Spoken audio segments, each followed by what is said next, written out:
So the private sector organization of Jamaica, for those of you who don't know, these are the people who are oftentimes behind whichever ruling party. They're usually behind them with their money. They're corporate. They're the ones who are pushing money to fuel governments here. And you would have thought that all of them are on board with the current government.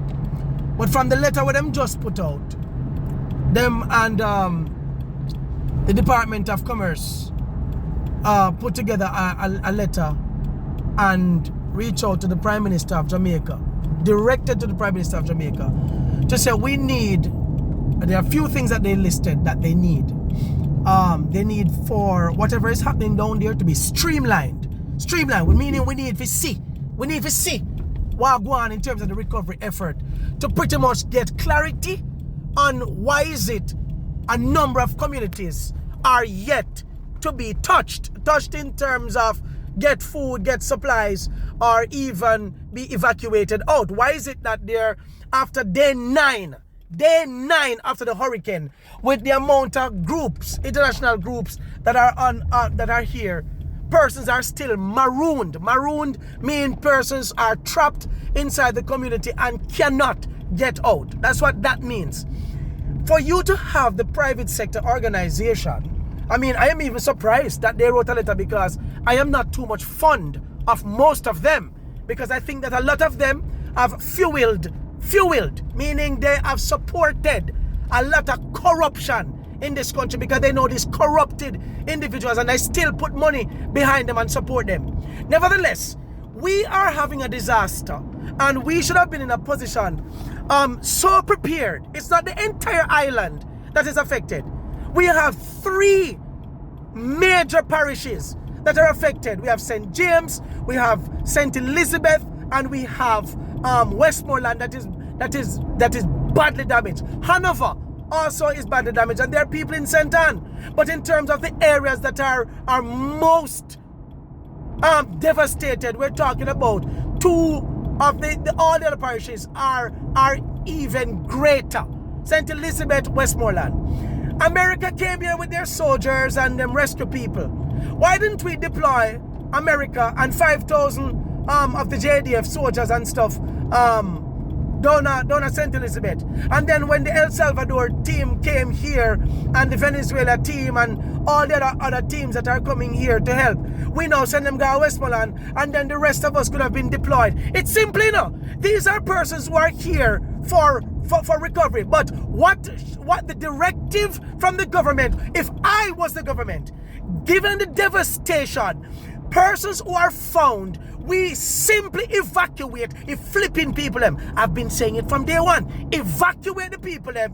When we had COVID, when the so-called COVID was here, we empty hotels, and to put up people who apparently are infected and needs to be quarantined and all kind of stuff. We went out of our way for COVID to secure people and to save lives. Now that we have such a devastating event, you're telling me that the government of Jamaica, 8 flipping days after the storm, 8 days later, you're telling me that that's the time that Westmoreland is just getting some form of aid from the government of Jamaica?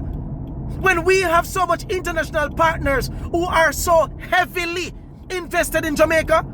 It is not that international people would not offer support and would not send their people. Had we organized properly, had we listened to the people who are not in cabinet but make damn good sense, but everybody wants to have their own stripe, everybody wants to beat their chest at the expense of Jamaicans losing their lives. You know how many Jamaicans are dead? I don't know how much Jamaicans are dead. I don't think it's 1 or 2 or 3 or the so-called flipping 20 or 50. Let me tell you something, I heard Mark Golding in his interview, I don't think it's AI, when he was talking about a particular community where these people were digging mass grave to bury 8 persons. Huh? The country needs to know every single thing that you're doing down there. So the private sector organization is now asking for you to streamline the operations and also give transparency.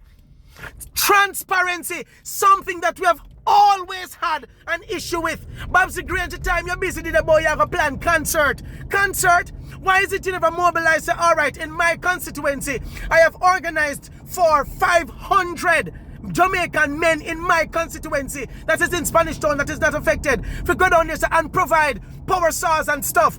Instead of us sitting and waiting on the 300 persons who came, I think, from El Salvador, why are we leaving the rescue effort to foreigners to come and find our people? If we had mobilized the people in the right way, that is what the government should have done. We should have got all the power saws available. Fly to Bahamas, fly everywhere, buy out all of them if we have to buy them out, and get them here in one day. That could have happened. A round trip could have done that in one day. And then we mobilize 500 Jamaican men or 1,000 Jamaican men from each unaffected constituency. Get the buses. Instead of you're busy trying to open school and trying to have some form of normalcy, while the rest of Jamaica is without water, is without food, we are getting millions of dollars. It is so easy, so flipping easy. So easy. In 3 days, we could have rescued everybody because we would have had enough manpower to cut through the rubble for persons who are marooned. No, it is day 9. Day 9, there are still communities that have not yet seen a bottle of water, have not yet seen one person because they are marooned. I had a contact on day 1 that told me what the situation was like. In Westmoreland. I even gave you the area was Big Woods, where they spoke of 9 deaths. Up until now, I can't hear back from my contact. I am assuming that they're dead, because it was a community that was marooned, and it was in Westmoreland. And on day 8, I did a video with the councillor there and with residents saying we have not seen any official in Westmoreland. Day 8. Day flipping 8. 8 days. It's not the entire island. Jamaica is a small country. Jamaica is a small country in comparison to the United States or Russia or some other massive country with massive landmass. You're telling me that we have our strong, able-bodied men, and there are Jamaicans who really want to go down there and really help. The reason why we're now having people who are robbing people, it's because of survival. People are desperate. I don't support them robbing the people of grocery items and taking away the people them phones. Those are criminals. I don't feel sorry for them right now if them the one they dead. I don't feel sorry for them the one they. But people there, Jamaicans here, who are doing their best to bring water and something down there. And you must understand that if your child or children are around you, have not had not even a cork of water in days, what do you think? People are going to think survival mode. People are going to think to kill, to rob, just to survive. We bringing food and bringing tarpaulin down there to give to people in Sonat, around dead bodies, around dead animals. We need to evacuate the whole friggin' area. Long time you say move out the people, and because we're gonna have diseases of all sorts breaking out. The national stadiums, the national arena. It is not hard. Don't tell me say it's hard. Andrew Oles, you are withholding the money from the PNP member of parliament. It is not your money. The monies were sent to the country to help with the recovery process. We could have easily already get over 10,000 homes. The prefab houses. We have enough land.